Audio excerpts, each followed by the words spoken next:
کیا آپ جانتے ہیں وہ کون سا لمحہ تھا جب ایک عبادت گزار ہمیشہ کے لیے شیطان بن گیا؟ السلام علیکم ورحمۃ اللہ وبرکاتہ۔ آج ہم ایک ایسی حقیقت جانیں گے جو ہمیں غرور کے انجام کے بارے میں خبردار کرتی ہے۔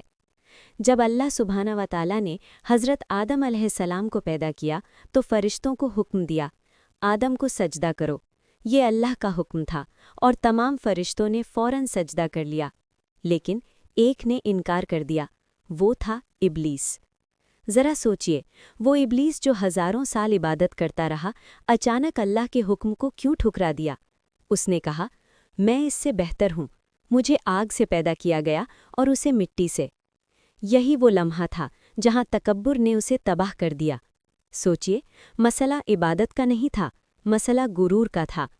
ابلیس نے سجدہ اس لیے نہیں چھوڑا کہ وہ اللہ کو نہیں مانتا تھا، بلکہ اس لیے چھوڑا کیونکہ وہ خود کو بہتر سمجھتا تھا، اور یہی غرور اسے ہمیشہ کے لیے شیطان بنا گیا۔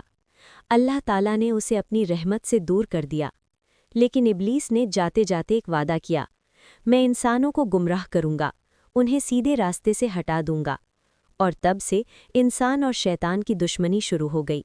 تو سوال یہ ہے کہ کہیں ہم بھی اپنی زندگی میں غرور کی وجہ سے کوئی غلطی تو نہیں کر رہے؟